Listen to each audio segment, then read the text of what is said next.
nanone ndagarutse muri kumwe na Bishop Mugisha Ineza Steven kuva mu itorero Pentecoste Mission Christian Church. Rero iyi ni channel yitwa Isezerano TV. Haleluya. Ni ijambo ry'Imana rinyuraho, nta kindi kintu tunyuzaho, nta yandi makuru ajya anyuraho, nayo wenda ari amakuru afitiye abanyarwanda akamaro, ari amakuru afitiye isi akamaro twayanyuzaho, ariko ni amakuru afite icyo avuze. Ntabwo rero twebwe turi abapaparazi, ntabwo dushyiraho amakuru y'isi, ahubwo dushyiraho amakuru y'ijuru. Rero ndagira ngo nkubwire ngo niba uri umuririmbyi ufite impano muri wowe, ukaba wumva ushaka kumenyekanisha impano yawe, Isezerano TV irahakubereye. Turi hano kubwo kugira ngo tuzamure impano z'abantu. Amina. Turi hano kugira ngo ubutumwa bwiza buvugwe. Nicyo kintu kitubesheje hano. Ubutumwa bwiza buvugwe. Rero Imana yacu ihabwa icyubahiro. Nimba uri umukozi w'Imana, karibu Isezerano TV. Haleluya. Nimba hari icyo ushaka kuvuga ku ijambo ry'Imana, ni karibu. Nimba hari inyunganizi ufite, karibu. Imana yacu ibahe umugisha. Bene data, rero uyu munsi tugiye kongera kuganira ku ijambo ry'Imana. Ndagusaba gukora subscribe, ndagusaba gukora share, like. Uko ubikora nawe Yesu arakugirira neza, kugira ngo iyi channel ikomeze igende maso, kugira ngo ubwiza bw'Imana bukomeze bugende maso. Kubera ko uyu munsi Imana ikeneye ko ubwoko bwayo burokoka, kandi twebwe icyo twaze tuvuga hano, twazanye ijambo ry'Imana, twaje kuvuga ijambo riri kwa kundi Ezekiel Imana yamubwiye ngo mbese aya magufa yasubira kubaho, yarangiza akavuga ngo ni wowe ubizi, njyewe ntabwo mbizi. Arangije gusubiza gutyo, Imana iramubwira ngo hanurira amagufa, nuyabwira uti mwa magufa mwe ngiye kubasubizamo umwuka, mwongere kubaho. Ngiye kubateraho imitsi, mbamezeho inyama, mwongere mugire gute, mwongere mubeho. Ezekiel arangije aravuga ngo maze mpanura uko ntegetswe. Natwe uyu munsi turi kuvuga ijambo dutegetswe kuvuga. Ntabwo turi kuvuga ijambo ryo gushimisha bene wacu abashumba, oya. Kuko wenda mushobora kuvuga muti umushumba ibiki n'ibiki, nanjye itorero nababwiye ntabwo ndi umuyobozi mukuru, hari abandi bariyoboye, ariko nanjye buriya no mu itorero harimo ibyo tutumvikana. Amina. Hari ibintu ntumva. Rero mwihangane, ubwo nushaka kumenya ibyo ntumva uzampamagara umbaze. Numero yanjye ni 0 please akamenyetso ko guteranya 255 69 63 167. Tisubiremo akamenyetso ko guteranya 255 63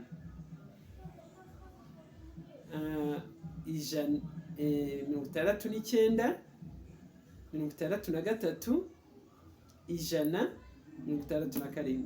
Iyo niyo numero yanjye, wanyandikira kuri WhatsApp tukavugana nta kibazo. Rero Imana yo mu ijuru iduhana umugisha. Bene data, Imana ikeneye ko tuyivugira. Yego twakoze ibyaha, dutandukana n'ubwiza bw'Imana, dutandukana n'ubushake bw'Imana, ariko uyu munsi dukwiye kumenya aho twakosheje, tugasubira inyuma tukagira gute, tukabwira Imana ikatubabarira, Imana ikatugirira neza. Kubera kuko ibyo twakoze byagiye bituma Imana iturakarira. Bamwe twarimitswe, abandi bariyimitse, ariko twese twashaka gukorera Imana, twasenyeraga umugozi umwe. Rero ntabwo numva ukuntu uyu munsi byaba bimeze gutya. Rero tumaze iminsi twumva amagambo avuga u Rwanda gufungwa, kw'isengero. Gufungwa kw'isengero ni ukuri abanyarwanda mufite isengero mu Rwanda, sorry, mwihangane rwose, turabasengera umunsi ku wundi, ariko ndagira ngiye ngo mbabwire ngo nimureke dusenga Imana yongere itugirire icyizere. Ijambo ry'Imana riravuga ngo tubanze dushake ubwami bw'Imana no gukiranuka, ibindi byose tuzagira gute? Tuzabyongererwa. Dusenga Imana. Uri Imana nziza, uri Imana y'amahoro. Umwanya wose tugiye kumara hano, Uwiteka umarane natwe, urwanye ibiturwanya, uhiga ibiduhiga, unesha ibitunesha mu izina rya Yesu. Amaraso yawe n'ijambo ryawe ari byo biganza. Dusengeye igihugu cyacu cy'u Rwanda, dusengeye abashumba bo mu Rwanda, dusengeye abaririmbyi bo mu Rwanda, dusengeye abavugabutumwa bo mu Rwanda, abarimu bo mu Rwanda. Igihugu cyacu cy'u Rwanda turagisengeye mu izina rya Yesu. Dusengeye Perezida wa Repubulika y'u Rwanda, dusengeye abaminisitiri, dusengeye abayobozi bukuru bw'ingabo, dusengeye ubuyobozi bukuru bwa polisi n'izindi nzego. Mwami Imana yacu zo mu gihugu cy'u Rwanda turazisengeye. Dusengeye Abagande, dusengeye Abanyakenya, dusengeye Afurika muri rusange. Uwiteka rero Mana turagushimye kuko wemeye ko twongera kuboneka aha hantu. Rero Mwami Imana yacu tugirire neza, wongere kuduha agakiza gafatika, uduhe gushaka ubwami bwawe, maze nurangiza natwe twongerera ibindi. Urakoze, urakarama. Ijambo tugiye kuvugira hano Mwami ntirice mu gutwi ngo rihinduke mu kundi, ahubwo rikomeze kwandikwa ku nkingi z'imitima yacu. Murengezi w'ubugingo rero ndakwinginze, iyerekane kandi wigaragaze ibihe cyubahiro nk'Imana, mu izina rya Yesu Kristo umwami wacu, amen. Rero bene data, Imana yo mu gihugu cyo mu ijuru ibaho umugisha. Ndabakunda cyane nk'uko twari turi kubivuga. Ijambo ry'Imana ryaravuze ngo dushake ubwami bw'Imana no gukiranuka, ibindi tuzabyongererwa. Haleluya. Tubanze dushake ubwami bw'Imana no gukiranuka, ibindi tuzabyongererwa. Noneho ijambo ry'Imana nanone rikongera rikavuga ngo Yesu aribo bivuga ngo yemwe abarushye n'abaremerewe, nimuze musange ndabaruhura. Haleluya. Muri Yesaya akavuga ngo umunyabyaha nareka ibyaha bye azakiza ubugingo bwe, ariko nimwemera mukaguma inkota izabarya.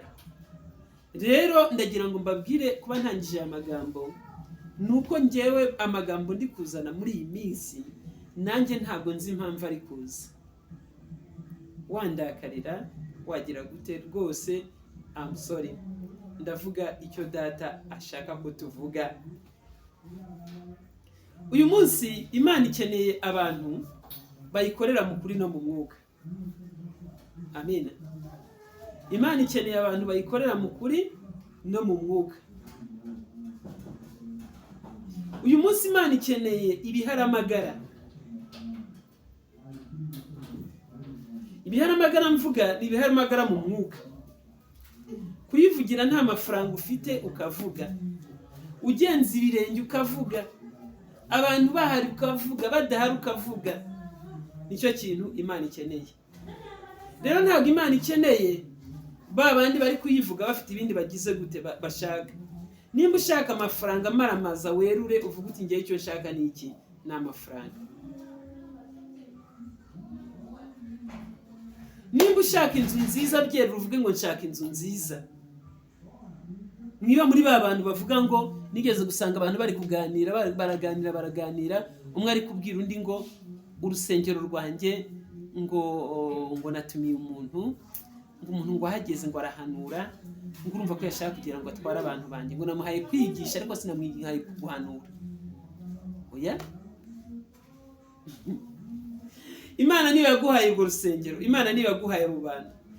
Bagende, Imana izazana abandi. Ikizima bipfa kuba bitakugize gute, bitaguturutseho. Imana yo mu ijuru ihabwa icyubahiro. Bene data rero ndagira ngo mbabwire ngo nimumenye kuko icyo Imana ishaka, Imana ishaka ukuri kwacu turimo abashumba. Imana ishaka ko hari aho twongera gukura intama tukagira aho twongera kuzigira gute, aho twongera kuzigeza. Icyo kintu tugikora Imana izatunezererwa, insengero izaduha ubushobozi bwo kuzifungura zifungurwe, kubera kuko muri gahunda y'Imana, mu igenamigambi y'Imana, ikeneye insengero zibeho, ikeneye abakozi b'Imana babeho, ikeneye umurimo w'Imana wamamare, kubera kuko hari ubwoko bw'Imana butazi gutandukanya indyo n'imoso, buri mu bihugu by'Abarabu, buri mu Bayisilamu, bakeneye kubwirwa Imana by'ukuri, bakamenya Imana iyo ariyo, bagakizwa.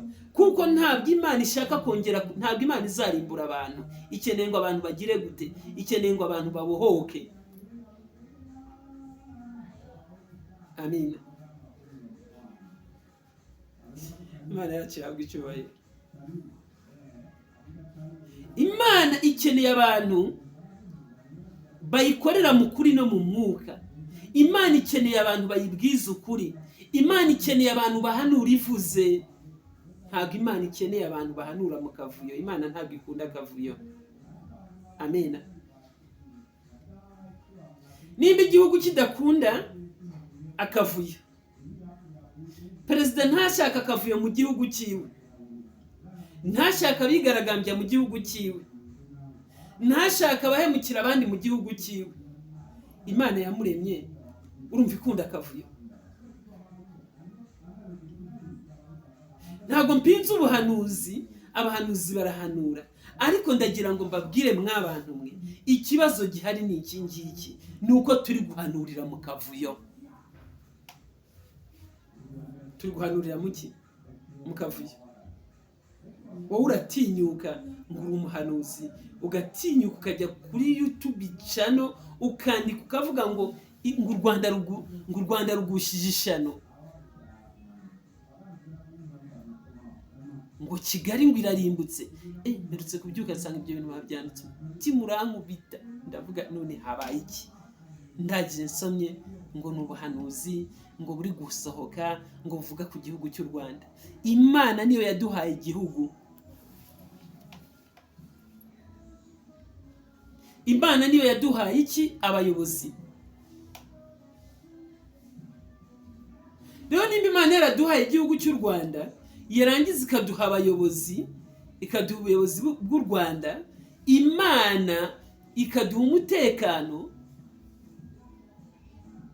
uyu munsi umuntu akaba agenda guhera ninjoro sangahe, saa 12 za mu gitondo akageza ejo saa 12 za mu gitondo, nta muntu umuhohoteye,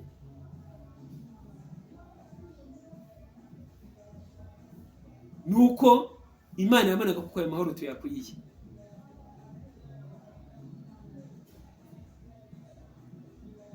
Nimureka gukomeza kuzana ubuhanuzi bw'ibinyoma mubeshya abantu.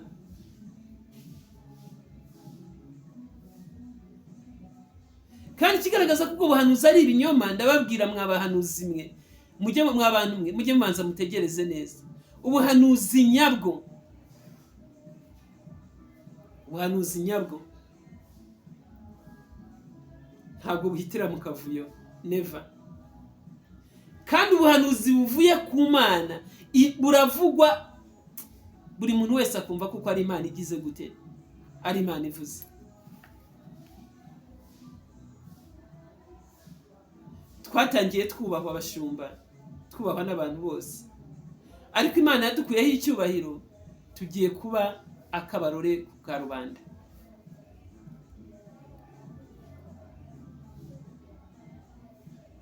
Nimureka abahanuzi, nimba namwe muri guhanura muri ako kavuyo kanyu, nimuhanure mu kavuyo kanyu, ariko mwe guhanura ibitera ubwoba abanyarwanda.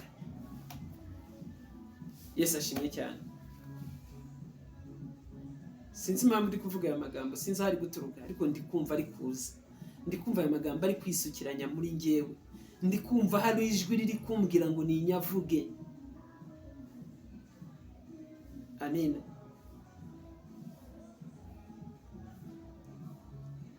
Reka mbabwire kino kintu. Nyakubahwa Perezida wa Repubulika Paul Kagame nta kibazo afite.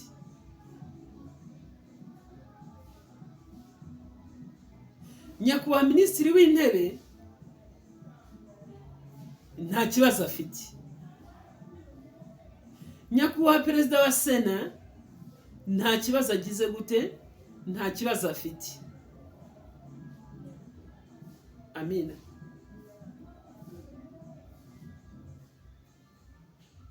Ahubwo ikibazo gifite bande. ikibazo gifite twebwe.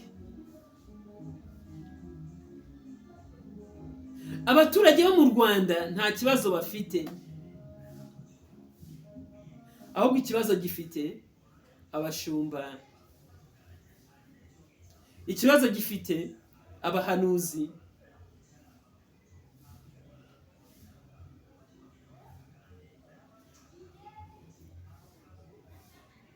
Iyo abadusenga by'ukuri koko dusenga Imana by'ukuri, ntabwo isengero zafungwa ngo bikunde. Ariko kubera ko tudasenga by'ukuri nyine zirafungwa bikemera. Kubera kuko irusengero mwarugize business, mumaze kurugira business, Imana yanga gukomeza. Muribuka Yesu yasanze bari gucururiza mu nzu y'Imana i Yerusalemu, asanze bari gucururiza mu nzu y'Imana i Yerusalemu, afati kiboko arakubita inuma arazirekura ibiceri arabijugunye bisohoka mu nzu y'Imana. None rero natwe bashumba twakoze ibyangwa n'Uwiteka, twacururije mu nzu y'Imana, twashakiye amaronko mu nzu y'iki? Mu nzu y'Imana.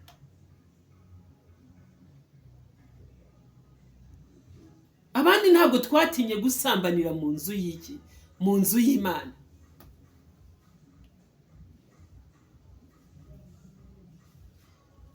Abandi ntabwo twatinze kugambanira bagenzi bacu, kubashyira mu mazu y'imbohe, tubikoreye muki?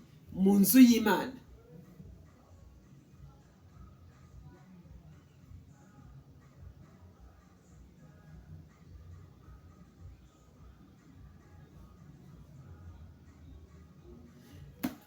Njye ndi hano nsaba Imana imbabazi, hari igihe nari narayobye,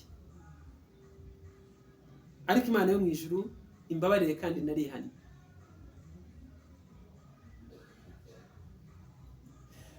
Hari igihe navugaga ibintu ariko ibyo mvuze simbikurikize,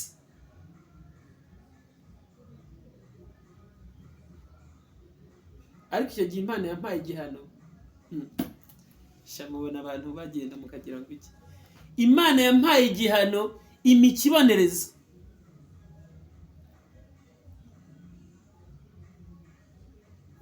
Mara umwaka n'amezi 6 nta buzaho ndi ku ishuri ry'Imana.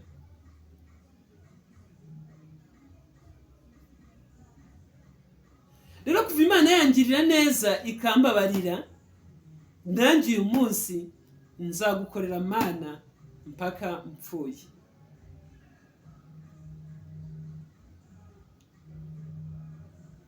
Hahirwa uwemera uburwayi bwe, iyo ubushyize hanze urabukira.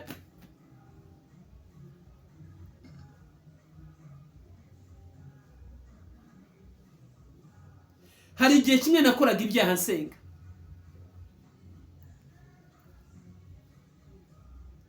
ndashaka kubibabwira kandi nari imitswe. Baransitse amavuta y'ubushumba, yego wenda nari ntaratangiye gukora mu mavuta y'ubushumba, ariko nkakora ibyaha kandi ngize gute? Kandi nsenga. Imagine kweli gukora ibyaha ugize gute? Usenga. Ndetse namaze no gusukaho amavuta y'ubushumba. Imana imigihano ndakibona. Ubwo nushaka kukimenya nzakikubwira, kuko ntabwo uyu munsi ari uwo kukivugira hano. Wenda hari ikindi gihe Imana izanyemerera kubivuga byose mbivuze n'umuhamuro.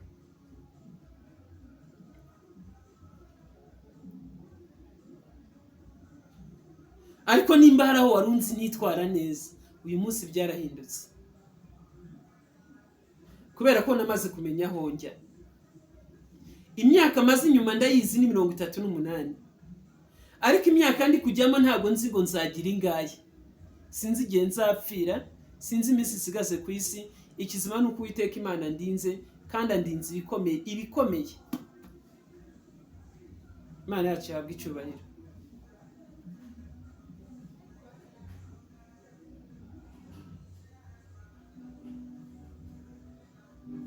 Bene data, ndagira ngo mbabwire ngo Imana yacu ifite imbaraga, Imana yacu ishobora byose. Nta cyaha na kimwe Imana itakubabarira. Iyo ukihanye ugakihana ukagikura ku mutima.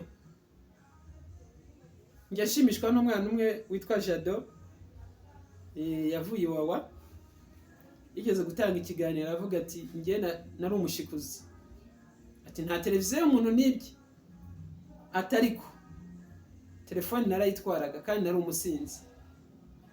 Ati maze gukizwa, ati najya gusenga abantu bambona bakavuga ngo dore ngo kigiye gukizwa, ngo n'agasimu kanjye se cyatwaye, atabanshoboye nkabasaba imbabazi, ababyanze nkigendera. Dufite amateka aho twavuye, ariko dutuye ku isi, ntabwo dutuye mu ijuru. Ariko nimba dutuye ku isi tudatuye mu ijuru, bene data, nimureke duhinduke, ibyo twakoze tubivemo, noneho tuyobora abantu inzira y'agakiza. Njyewe uyu munsi urugamba ndiho ni urugamba rwo guhindura abantu bagahinduka, bakamenya Imana, bagakizwa, bakava mu byaha. Imana yacu ihabwe icyubahiro. Nimba hari ikibazo nigeze kugirana nawe, uyu munsi nta mwanya mfite w'ibibazo. Uyu munsi ni wo kugira gute? Mfite iyo ndi kujya. Ndangije 38 nyuma, imbere ntabwo nzi imyaka nsigaje, ndi gushaka kugira ngo nigerere mu ijuru amahoro. Nawe ndagira ngo nkubwire ngo nimba wumva kuko hari ushaka kuva, hakaba hari ushaka kugera, reka inzigo, reka inzika, reka inzangano, reka kubeshya, reka kwirarira, reka kuvuga ibinyoma, reka guteranya, ibyo byose bireke. Reka ubuhanuzi bw'ibinyoma. Never. Imana iraburambiwe.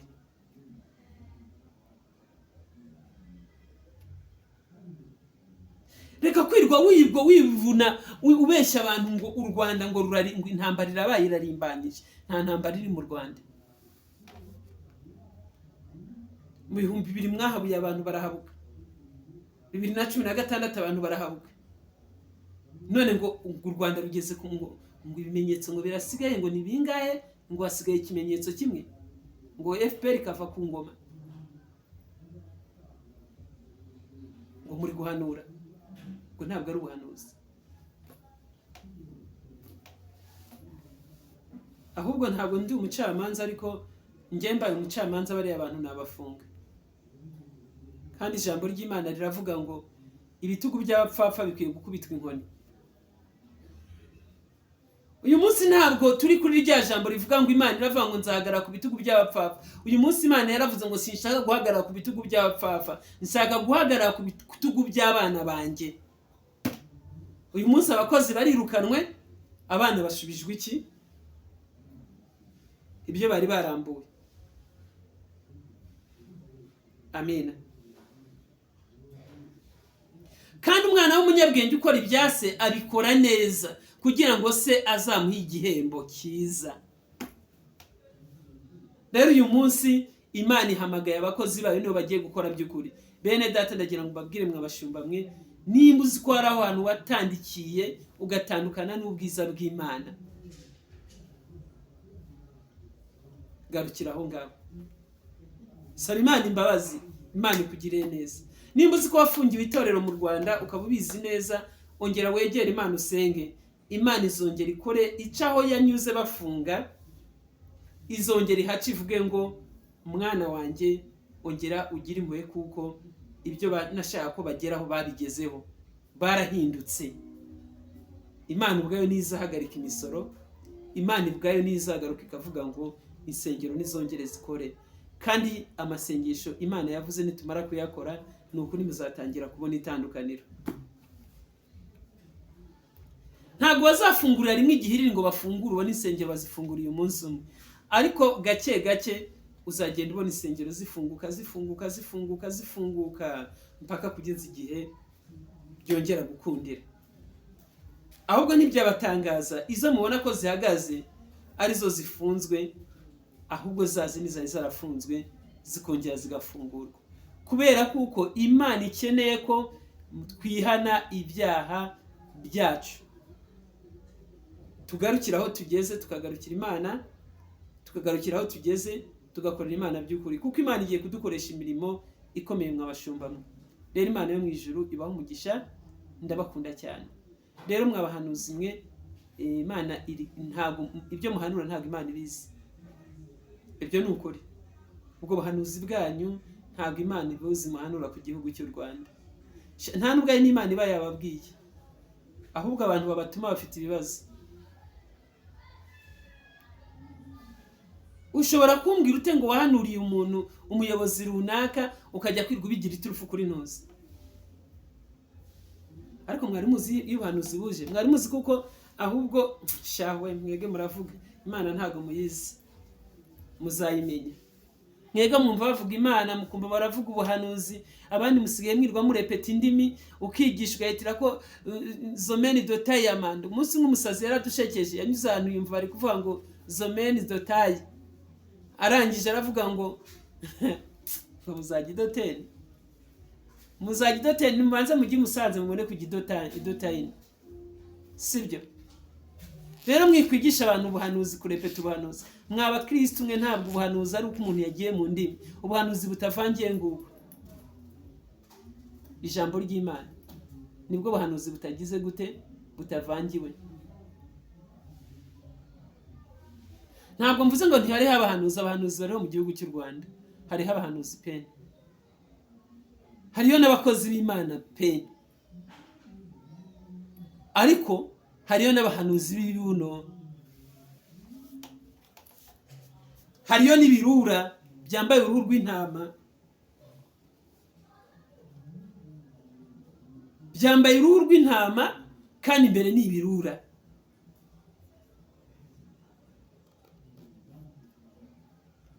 Muraza abashumba batwaye abagore b'abandi muri kiriya gihugu cy'u Rwanda? Muraza abashumba basenya ingo z'abandi muri kiriya gihugu cy'u Rwanda? Abo murabaza? Mwabashumba mwe ibyo ndi kuvuga ndabizi. Ibibera Ikambere Nyabugogo birazwi.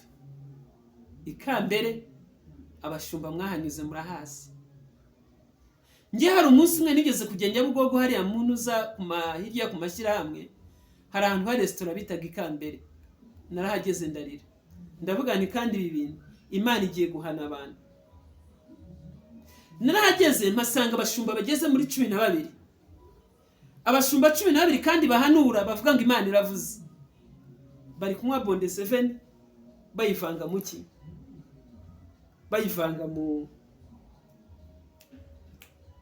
bayivanga muri koka. Buri mushumba ari kumwe n'umugore, buri mushumba ari kumwe n'iki?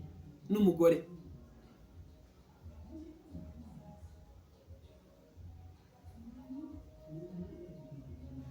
Hariya seti famiye ahantu hari akazi bari ngo nimba ari akabari k'umuzungu niho habizi, hazi iby'abo bapasiteri.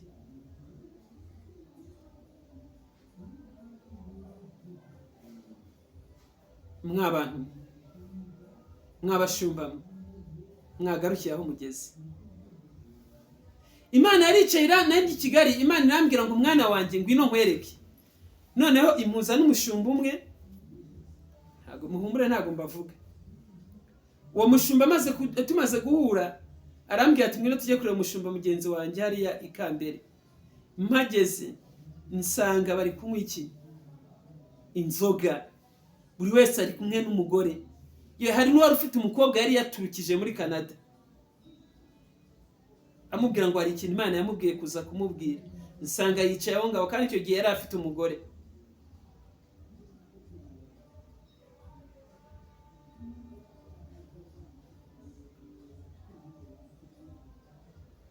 Aho hantu bita ku kabari k'umuzungu ni ahantu amabara yose y'abashumba abera. Arakujyana akakubwira ati ngwino tujyane, ngiye kukubwira iby'Imana yavuze. Akagerayo akakubwira ati rero urumva itangazamakuru riri aha hanze riba rireba, riba rigize gute, ati reka twinjire mu nzu.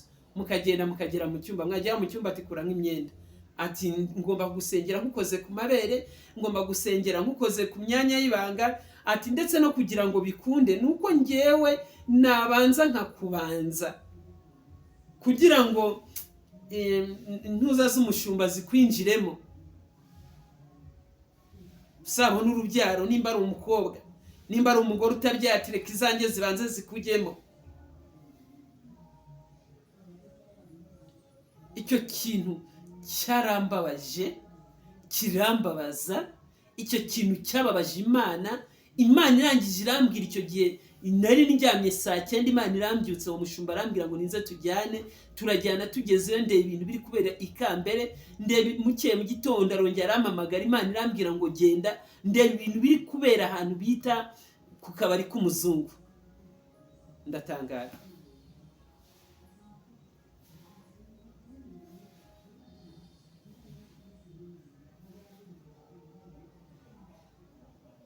Undi munsi nanone nza kugira umushumba w'inshuti yanjye, twari twarahuriye muri Tanzania. Noneho biba ngombwa kuko nza mu Rwanda. Ngeze mu Rwanda anjyana ku rusengero rwiwe. Tugeze ku rusengero rwiwe ndanabwiriza mu rusengero. Maze kubwiriza arambwira ati rero ndashaka tujyana ahantu. Turagenda tujya ahantu bita kuri Nationale, ugenda mu Ruhengeri.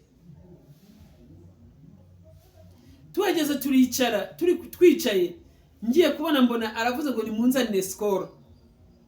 Mbona Skol ayikuyemo, amaze kuyikuramo arayibika, arangije ati nimunzanire Skol 5.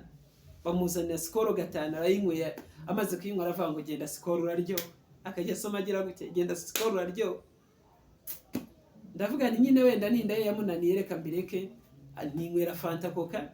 Arangije arambwira ngo wanyweye, ndamubwira ni ngiye rwose reka ninywere Coca nta kintwaye. Arangije ampereza 10,000, arambwira ngo nimbihereze umukobwa ari aho ngaho w'indaye. Ariko iyo ndaye yari y'Igisenyi, kandi n'umushumba yari uwahehe, yari umunyagisenyi. Ngira wenda ngo ni umuntu baziranye, ngira wenda ngo n'uw'iwabo ku mutumba w'iwabo cyangwa gasozi k'iwabo. Kumbi nayo bari bavuganye. Ndayamuhereza. Maze kuyamuhereza arahaguruka arambwira ati pastor reka nkwereke rero gatoya busigaye hano ndaje gatoya. Abaragiye agenda nk'ugiye kunyara, mbona na yanda yiragiye. Aragenda abayo amarayo nk'isa. Ngeze ndavuga nturi ya mushumba ko yari kwinzoga ubwo nizamutsinze pfiyo ngiyo. Ndagenda ndazenguruka ku matuwarete reka da ndaheba umuntu. Maze guheba umuntu mbaza abantu baho ngaho, ndavuga ni rero hari umuntu waje hano wari wambaye costume, none kwa buze bigenze gute? Ndavuga rero ni umushumba, kandi ntabwo nagenda namubonye. Yaje hano kandi aho nicaye ni ku muryango uva hariya, ntabwo nigeze mubona. Yagiye he? Ntangira gutera itiku mu kabara aho ngaho, mvuga nti mumuzana aho mwamushyize. Babonye bikomeye barahamagara ushinzwe amacumbi, aramubwira ati fata uyu muntu ugende umwereke nde mwene wabahari. Ndagenda ngezemo nsanga aryamye n'iki, aryamye n'indaya. Kandi n'iki, ni umushumba. Ibyo bintu byose byagiye birundana bikagera imbere y'Imana. Byagera imbere y'Imana bituma Imana imanuka ifunga iki, ifunga insengero.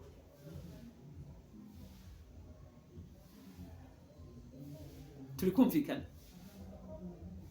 Nyihangane, uru ni urugero rutoya Imana yanyeretse. Kubivuga ndavuga iby'Imana yanyeretse, nta muntu navuze mu izina, ariko ndavuga iby'Imana yanyeretse. Nawe niyumva ntuza yanjye yigaye kandi narabimubwiye. Imana yacu yahabwa icyubahiro.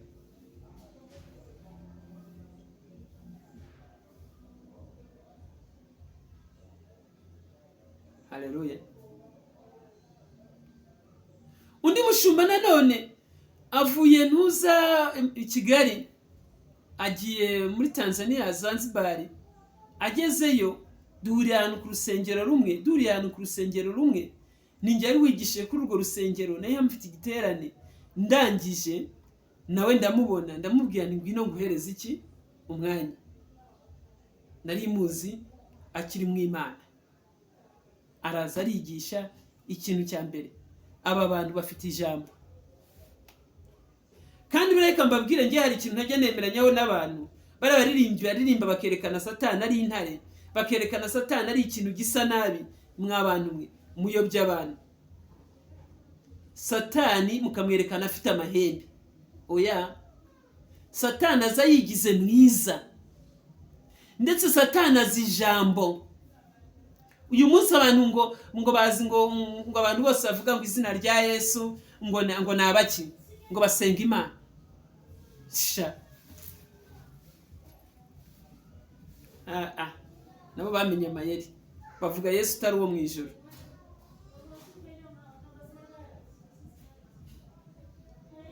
Reka tujye tuvuga mu izina rya Yesu umwana w'Imana ry'Imana yo mu gihugu cyo mu ijuru.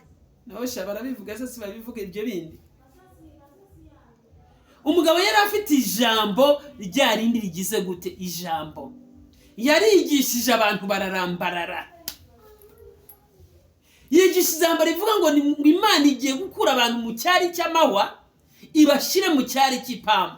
Atwigisha kuri icyo cyigisho, atubwira ukuntu igisiga cyitwa ikizu cyitwa kagoma kibyara abana, cyamara kubabyara kikabashyira mu cyari cy'amahwa, yarangiza kikabakuramo kikabashyira mu cyari cy'ipamba, kikabashyira mu cyari cy'amahwa kugira ngo bagire gute, kugira ngo bumve ubabare, bamenye kwirwanaho.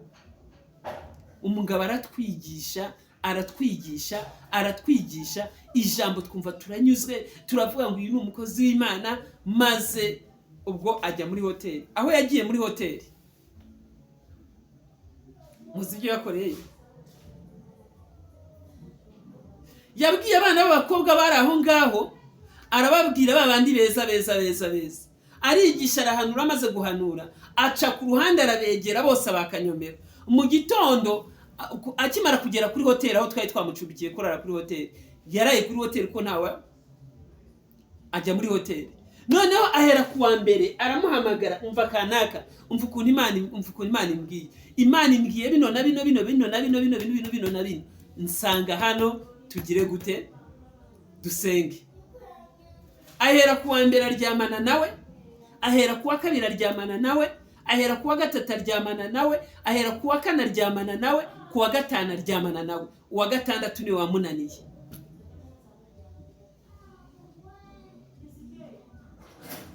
Kandi abo bakobwa bose uko ari 5 yaryamanye nabo yabateye inda. Yesu ashimye cyane. Kuvuga ngo iminsi 6 yamaze muri hoteli, buri munsi yaryamanaga n'umukobwa, buri munsi akaryamana n'umukobwa, buri munsi akaryamana n'umukobwa.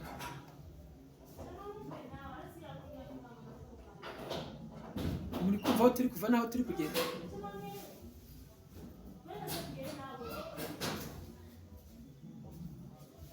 Haleluya. Uyu munsi abantu bari kuvuga ngo Imana yavuze itagize gute, Imana itigeze ivuga.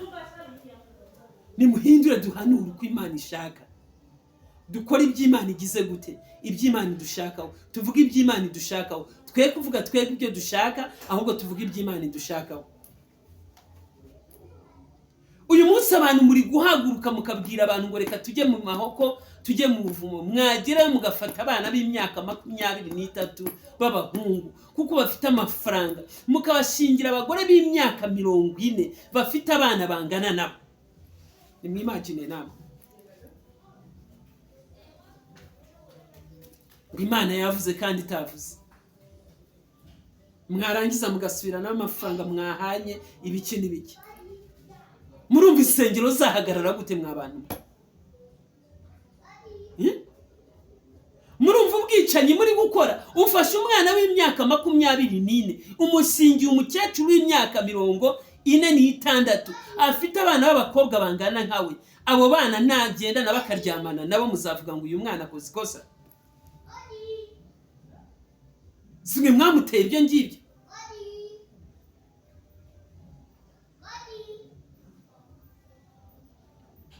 Imana izababaza amaraso y'abari abantu muri kugira gute, y'abari abantu murimo muhemukira.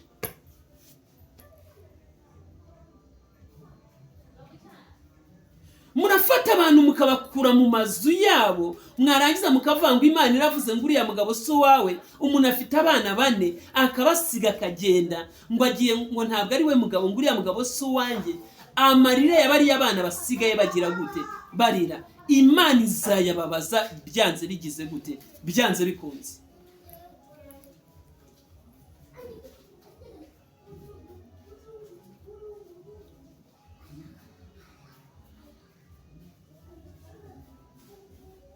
wa mupasiteri we w'umudamu uratwara umugabo w'abandi, uratwara abagabo b'abandi, umaze gusenya ingo zigera muri 5, utwara abagabo b'abandi. Uyu munsi watwaye uyu nguyu, ejo watwaye uyu nguyu, ejo bundi watwaye uyu nguyu, warangiza kandi itorero rigakomeza. Ko abanyarwanda sinzi, ariko manza munaroga, manza mufite n'amarozi pe. Ahubwo umuntu udakora ibyo ngibyo abantu bamushyiraho.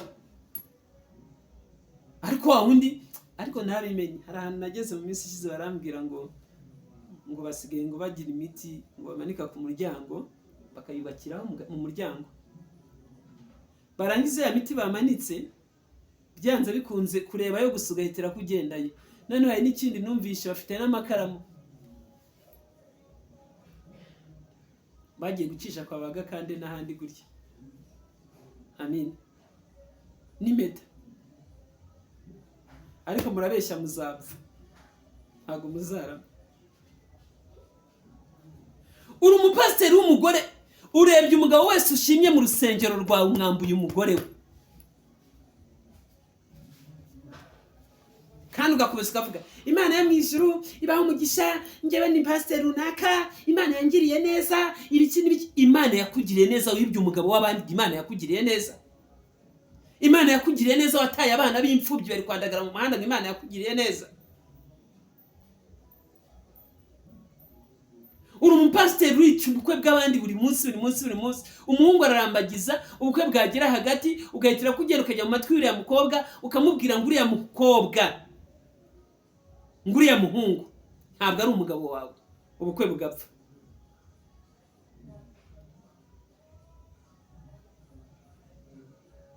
Umusore bikagenda gutyo, ugashingira umukobwa waguhaye amafaranga, utaguhaye amafaranga ukabwica. Warangiza ngo Imana ngo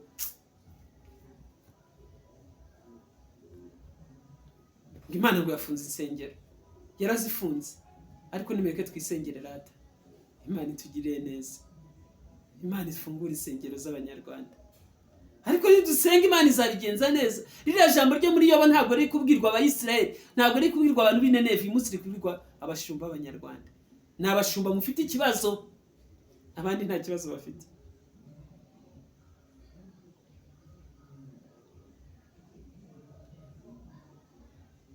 Uri umupasiteri uratandukanye n'umugore, urirwa ubunza umugore ngo umugore wanjye, ngo urabona rero ngo umugore wanjye ngo arwaye sida, ngo niyo mpamvu namutaye.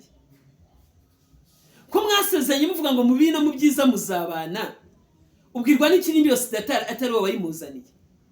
Kandi mba byaranabayeho akayirwara. Kuki Imana yagukijije? Kuki itagukumbanyije ngo nawe kujyemo? Icyatumye Imana ikurinda ntabwo cyatuma ukomeza niyo mutaba hamwe, ariko basi ukamubikira ibanga.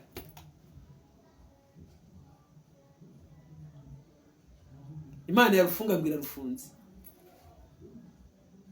yarafunga ngo Kagame ngo atumazeho insengero.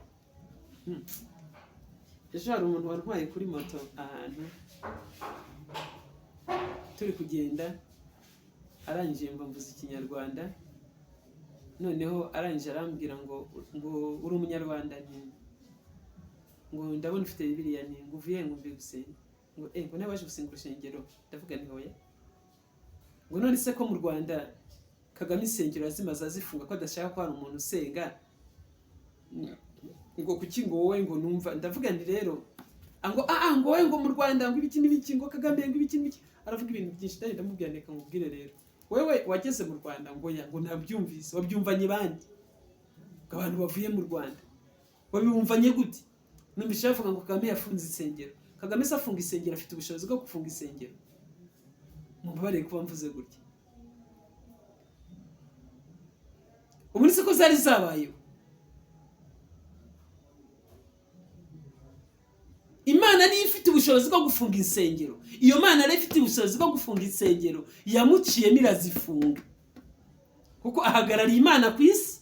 Wabyemera utabyemera, uyu munsi ahagarariye Imana ku isi.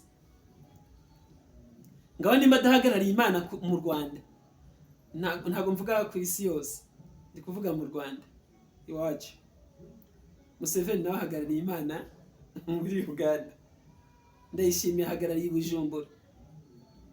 Kandi koko ni ukuri, usibye Imana ninde muntu wundi uri hejuru ya Kagame? Ninde muntu wundi uba hejuru ya perezida? Ndavuga rero kubera kuko ari uhagarariye Imana mu Rwanda, Imana yamuciyemo, insengero z'inkozi z'ibibi zirafungwa.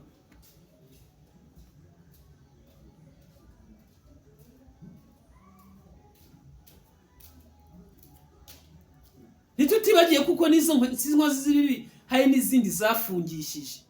Kandi koko muri Israel umuntu yakoraga icyaha ari umwe, ariko yagikora abakuru iyo bakoraga icyaha, abatambyi iyo bakoraga, havaga umuntu agakora icyaha, byagira ingaruka ku bantu bose, Israel yose igashimutwa. Umwami Babuloni akayinyaga. Umwami yakoraga icyaha muri Israel yagomera Imana, bagashimuta Abayisiraheli bose.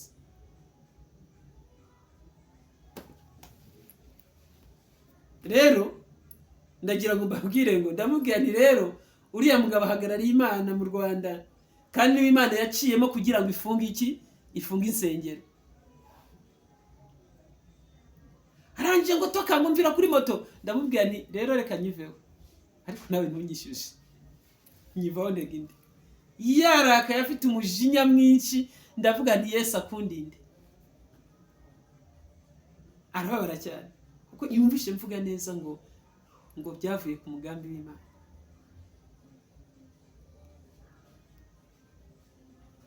Rero impamvu navuze ngo ntabwo afite ubushobozi bwo gufunga insengero, nuko hari Imana yamutoye, iyo Mana yamuhamagaye niba yashyizeho itorero.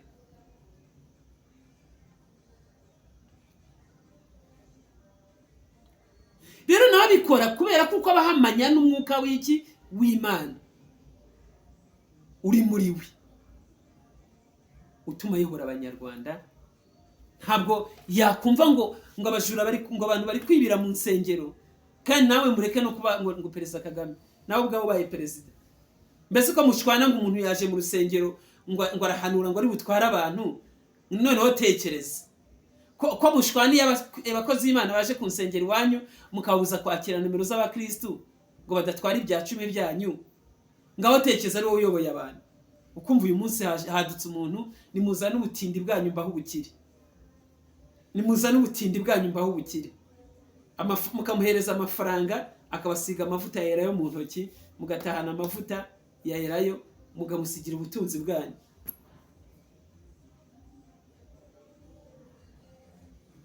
Ese umugira ngo u Rwanda rumaze kugira imbobo nyinshi kubera ababyeyi babo bagize gute?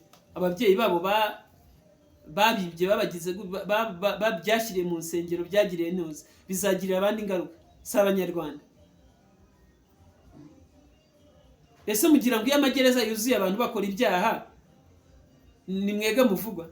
Cyangwa usanga muri kuvuza induru muvuga ngo ubuyobozi butumariye abana bo bashyira mu magereza?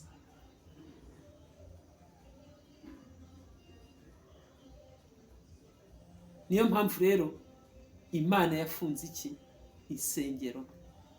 Twakoze ibyangwa n'Uwiteka, turacumura rwose, ariko ijambo riravuga ngo nitwihana tukagarukira Imana izatugirira neza.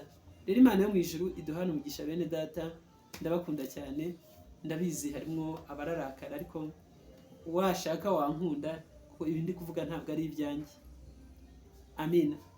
Ntabwo ndi kuvugira Kagame kuko nta nubwo muzi.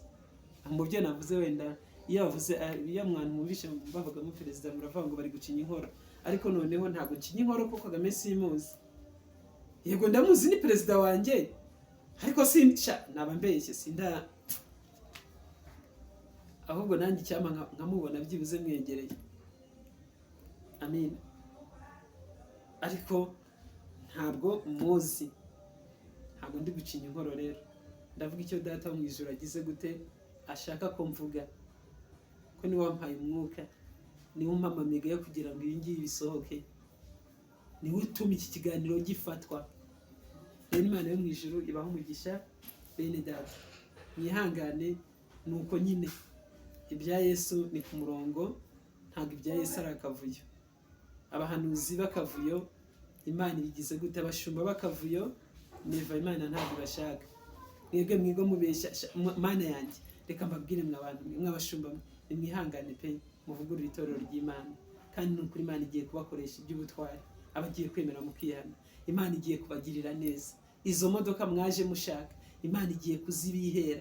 Urumva, kubera kuko ifeza n'izahabu n'iby'Uwiteka, kandi ubukire bwose buhishwe ni ubwacu abakozi b'Imana. Kandi Dawidi yaravuze ngo dore ndi umusaza ndashaje, ngo sindabona umukiranutsi asabiriza cyangwa umwana wicwe n'inzara. Ayo ni amagambo meza akomeye twarazwe n'abakurambere. Imana yacu ihabwa umugisha, kandi Imana yacu bagiriye neza. Ndabakunda cyane. Mwari kumwe na Bishop Mugisha Ineza Steven kuva mu itorero Pentecostal Mission Christian Church. Rero ibisigaye Yesu aduhana umugisha.